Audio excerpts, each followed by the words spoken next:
Hello, Sagittarius. Welcome to your monthly zodiac reading for the month of July 2025. Yes, I'm gonna say it. I can't believe we're here.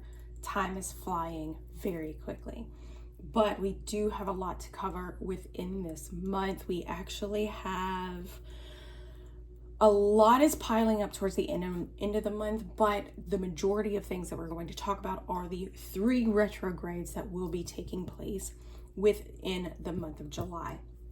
So as usual, we are going to talk about the overall energy theme, get a tarot card for each week, clarify that with more tarot, as well as correlate the messages to the astrological transits that are occurring, and then wrap it up with some additional oracle guidance. So let's see what Sagittarius risings need to know for the month of July.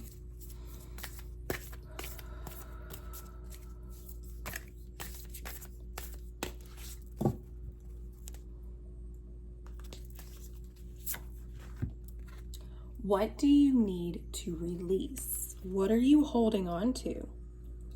Are you holding on to anything? What I always notice about this card is the icy landscape, the snowy landscape, which means that there is something green that is lying dormant underneath. And eventually when that snow falls, when that icy exterior, that protective layer thaws, it's going to allow that growth to occur. So what is it that you need to let go of? What are you going to be? What are these retrogrades going to try and get you to let go of? Let's see what the tarot has to say for each week.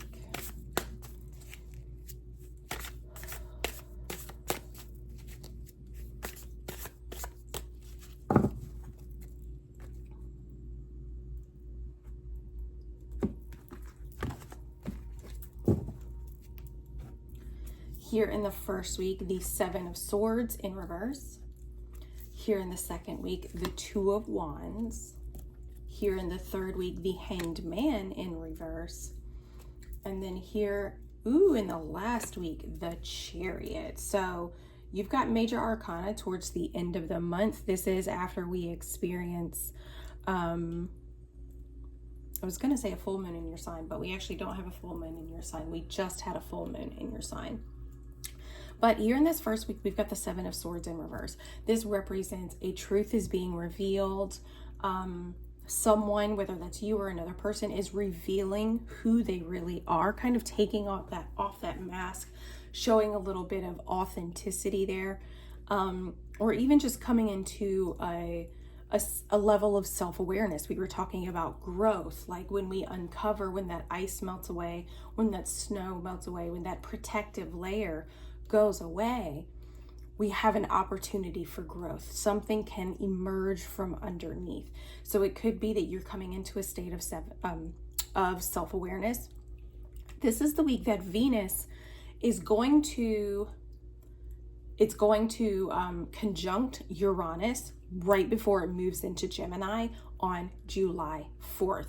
Venus is the planet of value system, of what we value, tangible value, love, money, beauty, aesthetic, and it is going to be sitting right next to Uranus. Uranus is the planet of innovation, right? And this is all going to take place within the sign of Taurus right before Uranus, or right before she moves into Gemini.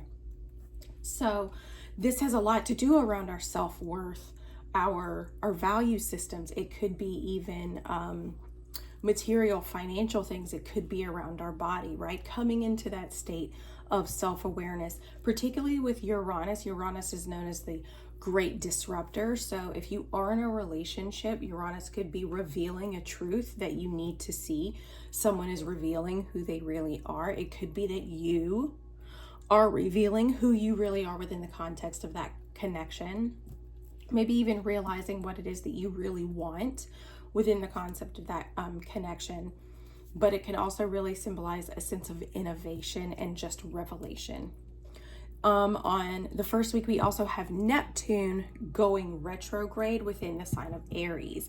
This is also happening on July 4th. So there's a lot happening. There's going to be a lot of energy surrounding that particular day, especially considering that if you're in the United States, this is a national holiday. So there's going to be a lot of energy surrounding this particular day. So just be mindful of that.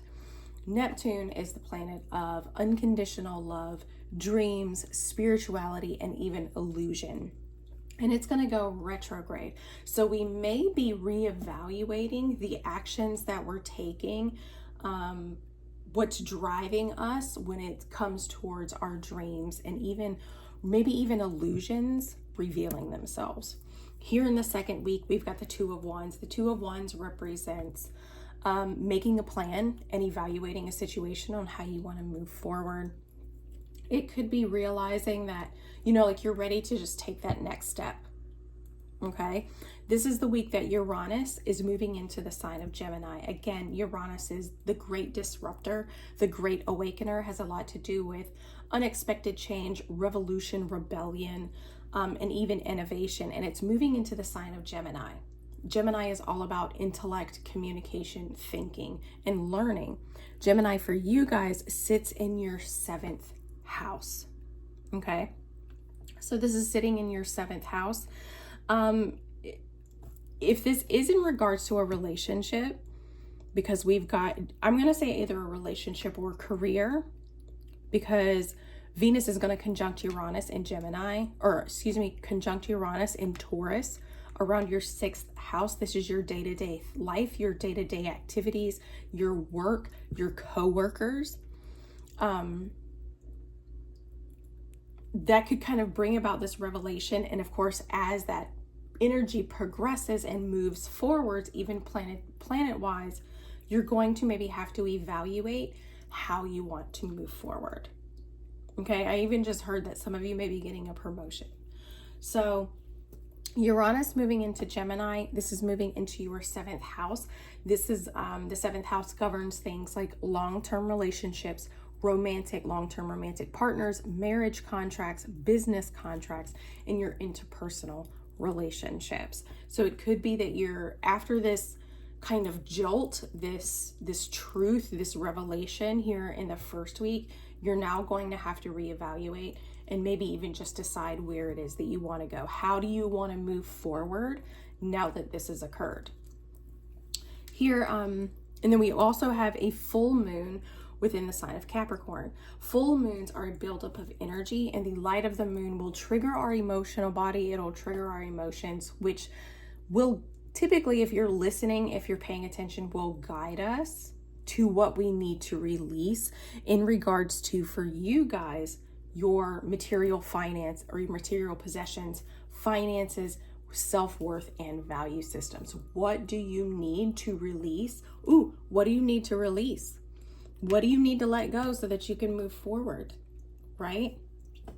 It could be that the full moon in Capricorn is what allows it allows the energy to clear so that you can move forward with these two major arcana. The last 2 weeks have major arcana, which means the energy is going to be really moving forward with them.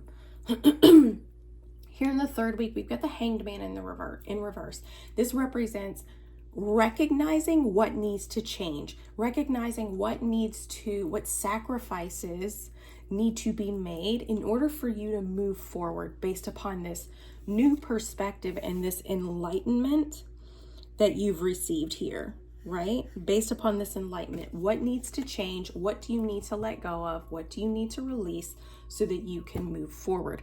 This is the week that Saturn goes retrograde within the sign of Aries.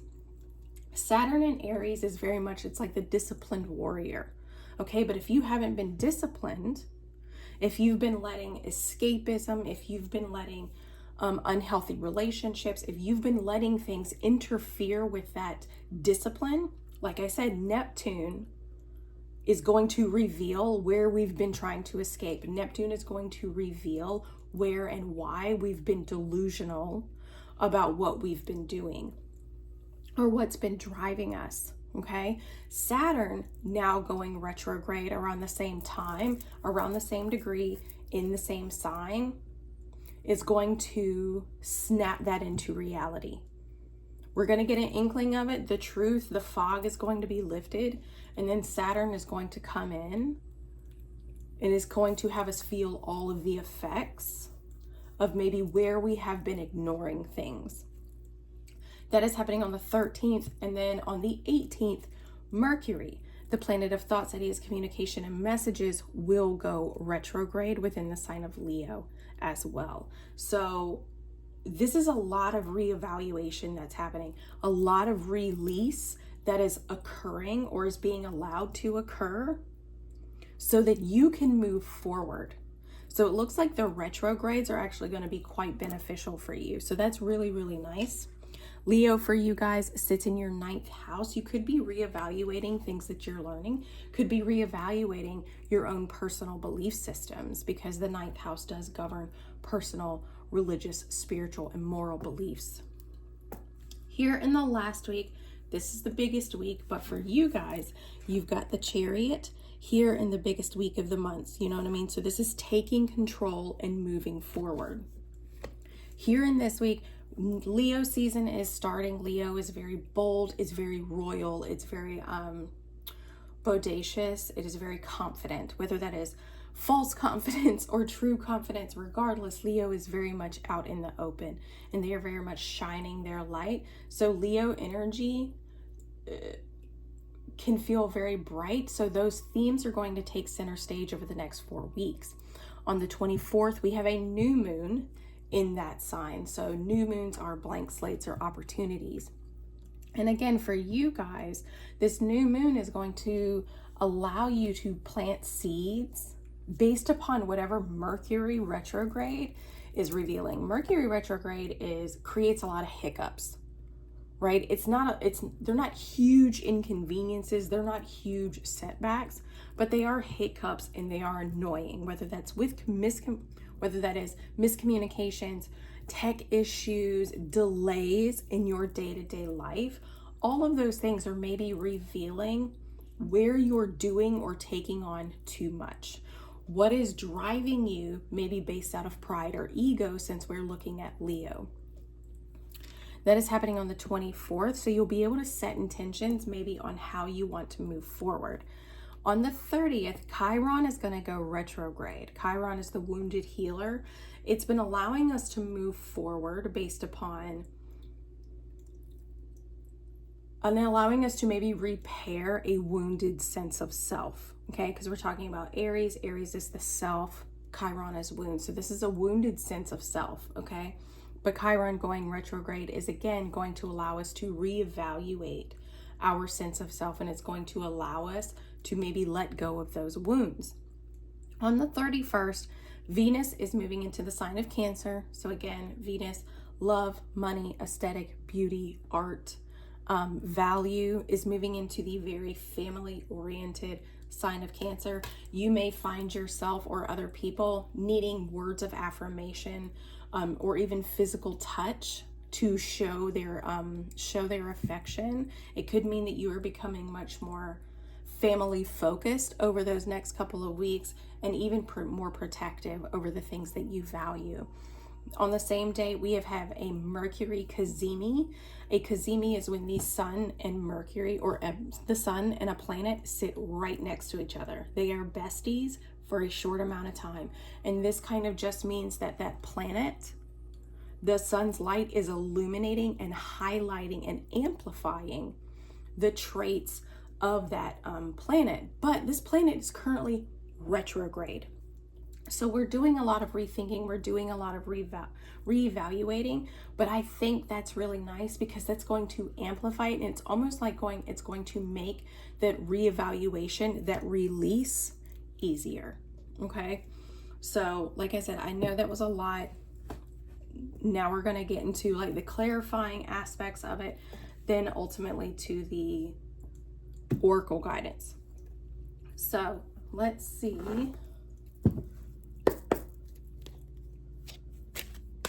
what this has to, what clarifying energy can we get?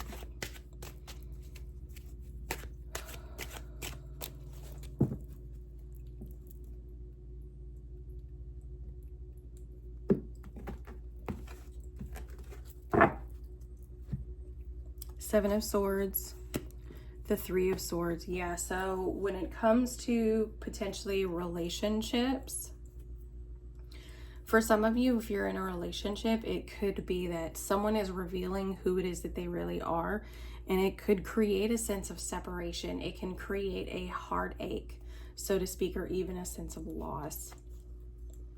And the Eight of Cups, and having to walk away with the Eight of Cups. The Three of Cups and the Eight of Cups do represent kind of heartache and separation. So for those of you who are in relationships, this is what it can reveal for you, okay? If you are not in a relationship, this can technically, it's almost like having to walk away from, like I said, with Neptune going retrograde, this almost feels like an illusion. Like if you've been, whether this is a job, because this is talking about your 6th house here, if this is a job, daily habits, almost like revealing where you think you're doing what you need to be doing, when in reality, you've been kind of like, you've been fooling yourself, basically. So when it comes to your day-to-day life, this is health habits, work habits, day-to-day routines. When it comes to stuff like that, if you think you've been doing what you really need to be doing, it could be that with Neptune going retrograde, this Venus-Uranus conjunction in Taurus, it could very well reveal itself to be that like you're not doing what you think you need to be doing, and there are going to be some things that you're going to have to let go of. There's some things that you're going to have to separate yourself from, and there's some things that you're going to have to walk away from. Here in the second week, the Two of Wands in reverse. It's almost like, because the Two of Wands in reverse represents you're not fully evaluating a situation. It also represents a bad partnership. So again, if you are in a love connection, if you are in a long-term or just a committed relationship, this could it could just symbolize that this partnership is not the best partnership for you, and you're realizing that now, and now you're like, now I need to figure out what I want to do. How am I going to handle this now that I know the truth? But the Two of Wands represents not fully evaluating a situation. Not fully evaluating a situation. You don't know how to move forward because you haven't been seeing it clearly. With these two cards together, though, it's almost like you are now seeing the situation for what it really is because you haven't been, if that makes sense. And the Queen of Coins, yeah. So now you're doing what is necessary. Now you know what exactly it is that you need to do in order to move forward in a way that is best for you. Again, whether that is in a romantic relationship or a partnership, or whether that is what you need to do within your day-to-day life, you now know what you need to do. You now know that you need to be more financially stable. You need to be more financially secure. You need to be more focused on maybe your own physical health. More focused on your own physical health, and recognizing and maybe listening to someone who has more experience than you, listening to someone who's been there, listening to someone who is that kind of very financially stable, very disciplined and structured type of person, because the Queen of Coins is associated with Capricorn energy. Capricorn is ruled by Saturn. Saturn is very structured. It's very disciplined. It understands that things take time and that they are willing to invest what they need to invest now because of that time, because they know in the long run it's going to pay off.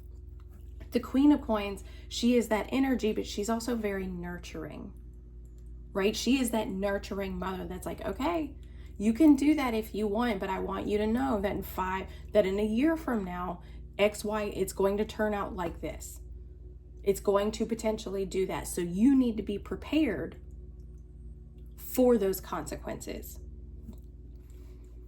But here in this second week, that full moon in Capricorn is allowing you to let go. It's allowing you to let go of what you have not been able to fully admit to yourself.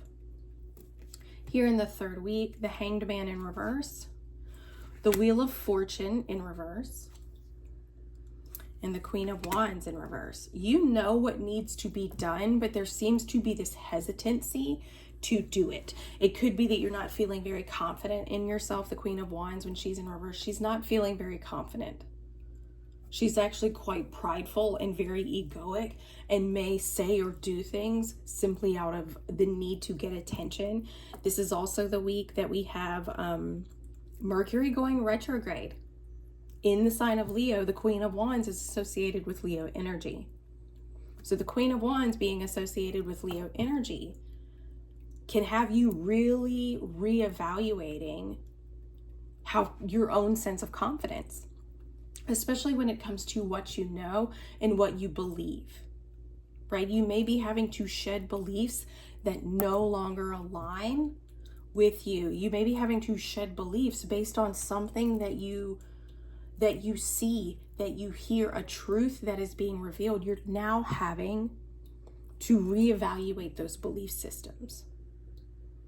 Okay, and it could really, it can trigger the ego, and it can trigger this insecurity that you're not sure of who you are, right? And the Wheel of Fortune is like, as a result, you're going to try and control what happens. You're going to try and control how you move forward. But the only thing that you can control in that moment is you. You know what needs to happen with the Hanged Man in reverse. You know what you need to do. But the Wheel of Fortune is like, you're trying to control when, where, and how you do it, because you're feeling very insecure. Very insecure about maybe who you are. Like I said, your whole world is just kind of shifted in a way, and you're having to really reevaluate maybe this sense of self. Here in the last week, the Chariot, the Seven of Swords, and the Seven of Cups. So we've got a lot of sevens here. This is a month of growth for you. This is a month that is focused purely on spiritual growth. And as a result, you can choose to release what you know you need to release, or you can stay in the things that make you comfortable, even though they're delusions, right? Because we have the Chariot here, and you could be moving forward. You could be choosing to move forward in silence, because even though the Seven of Swords, which we have right here, represents a truth, it can also mean doing things in, not out of malicious intent, but just doing things on your own, doing things quietly, because you're kind of becoming disillusioned maybe to, I just heard trusting people, which is kind of what this feels like. The Chariot's like, you can move forward. I'm taking control by making the moves that I need to make in silence, because I don't know if I can trust anybody who's closest to me. I don't know if I've got the right people in my circle. I don't know if I can trust the people that are around me.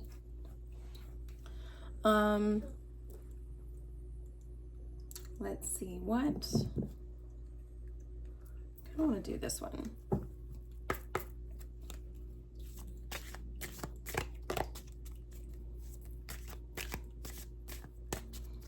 And with this new moon in Leo, the new moon that's happening in Leo, you can set your intentions on maybe how do I want to, it's almost like if this is revolving around your belief systems, How do I want to learn more about these new beliefs? How do I want to learn more about this realization that I've had? But like I said, not really telling anyone that that's what you're doing. And that's okay. Sometimes we don't need to tell everybody our business. We don't need to tell everybody our business.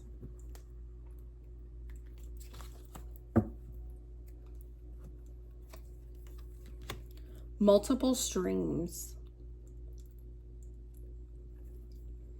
With this first week happening along your 6th and 7th house, I'm wondering if this doesn't have to do with a coworker or somebody that you work with on a day-to-day basis. Like maybe somebody, it could be that it's a friendship and you told them a secret and they turn around and blabbed it to another person. It could be that you missed out on a promotion. Maybe a coworker went behind your back and applied for the job after they said they didn't want it. Not saying that that's what's going to happen, but it along those lines, it could be something, I don't want to say as simple as that because I don't think it's very simple, but just very ordinary type of thing, because this is hitting your 6th and your 7th house. Okay, but we've got multiple streams here. There are multiple ways that you can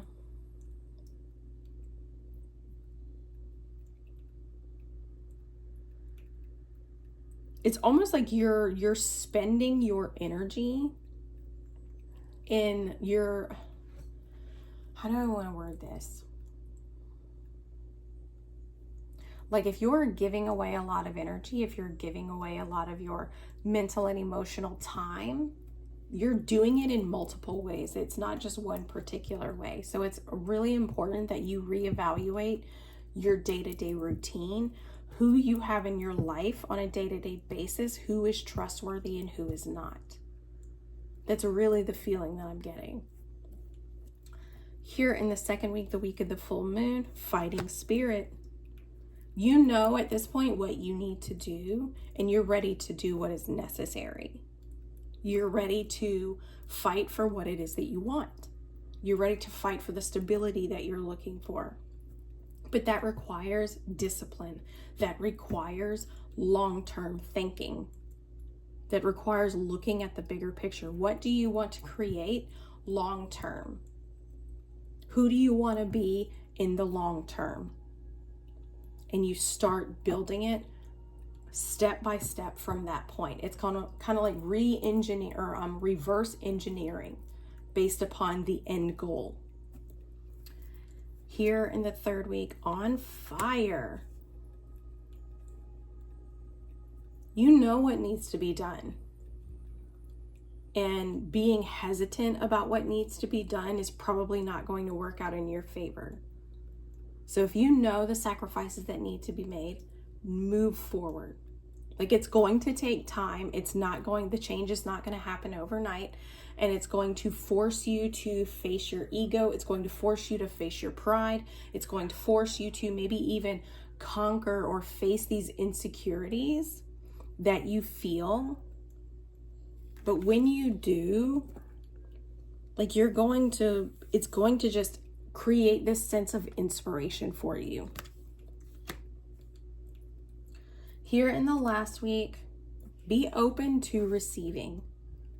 This last week, it definitely feels like being very, I don't want to say closed off, because that's not really what I mean. It's more like just keeping things close knit, if that makes sense. Like just keeping things to yourself, kind of moving in silence, just being very introverted. And allow yourself to be open to receiving. Allow yourself, whether that is love, whether that is guidance, whether that is money, allow yourself to be open to receiving anything that the universe is willing to give you. But it can't give you that unless you're willing to make space by releasing what it is that you need to release. So I know this was a long reading. I know that there was a lot of information, but I truly hope that it helps. I hope you guys have an incredible month, and we will see you next time.